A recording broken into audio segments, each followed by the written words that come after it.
তো আমরা বন্ধুরা তোমরা কেমন আছো অবশ্যই কিন্তু কমেন্টে জানাতে পারো। তো চলো ভিডিওটা শুরু করা যাক বন্ধুরা।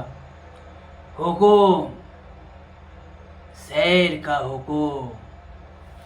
তো বন্ধুরা চলে এসেছে কিন্তু ফাইনালি জেলার 2 মুভির টিজার। যে টিজারটা কিন্তু আমি দেখেছি, আমার তো খুব ভালো লেগেছে, কারণ এই টিজারেই প্রথমেই শুরুতেই আছে মিউজিক ডাইরেক্টর অনিরুদ্ধ আর মুভির যিনি ডাইরেক্টর নাসরান নেলসন, এরকমই কিছু নাম, আমার নামটা মনে নেই।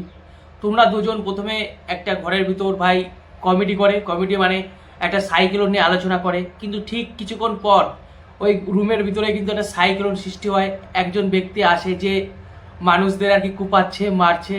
তারপর ওই দুজনা ব্যক্তি কিন্তু এক জায়গায় লুকিয়ে পড়ে, তাদেরকে খুঁজে বার করে, তারপরে জিজ্ঞাসা করে যে ওরা কোথায় গেল, এবং পকেট থেকে একটা গ্রেনাইট কিন্তু তাদের দিকে ছুড়ে দেয়, আর গ্রেনাইটটা ভাই ব্লাস্ট হয়ে যায়। কিন্তু এখানে মিউজিক ডিরেক্টর অনিরুদ্ধ আর মুভি ডিরেক্টর ল্যান্সেন্স কিন্তু বেঁচে যায়, কারণ তারা যদি মরে যায় তাহলে মুভিটা কী করে হবে বন্ধুরা।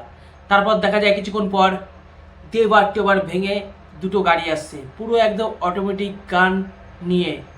তারপরে সেই ব্যক্তি কিন্তু ওনার চশমাটা খুলে এইভাবে একটা ইশারা দেয় সূর্যের দিকে, আর 5-6টা মিসাইল এসে কিন্তু একদম গাড়ি পুরো ব্লাস্ট করে দেয়।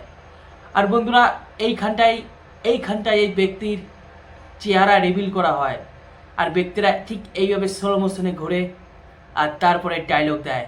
কোন ডায়লগ? হুকুম, শের কা হুকুম। তো আমার তো খুব ভালো লেগেছে, কিন্তু আমি একটা কথাই বলবো যে এখানে যে গাড়িগুলো যে ব্লাস্ট করা হয়, ওইখানে মনে হচ্ছে ভিএফএক্সটা একটু কমজোরি, মানে সেই কিপটিমি ভিএফএক্সটা কিন্তু এখানে হয়ে গেছে। আমি একটা ভিএফএক্স তৈরি করছি এই গাড়ি ব্লাস্টের, তোমরা দেখো ওই ভিএফএক্সটা আর এই ভিএফএক্সটাকে দেখো, আমার মনে হয় ওইটাই ভালো হবে।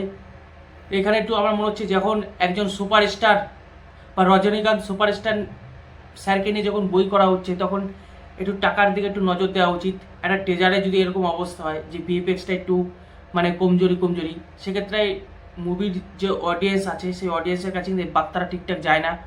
যেহেতু মুভিটা কেমন হবে যায় না, জেলার মুভি তো ভাই ভালো হয়েছিল, এই মুভিটাও আশা করি ভালো হবে। তো আমি তো দেখলাম, আমার তো খুব ভালো লাগলো, খালি ওইখানটায় আমার একটু খটকা লাগলো। তো তোমাদের কাছে কেমন লাগলো অবশ্যই কমেন্টে জানাতে পারবেন বন্ধুরা। হুকুম, শের কা হুকুম, শিবাজি দা বস।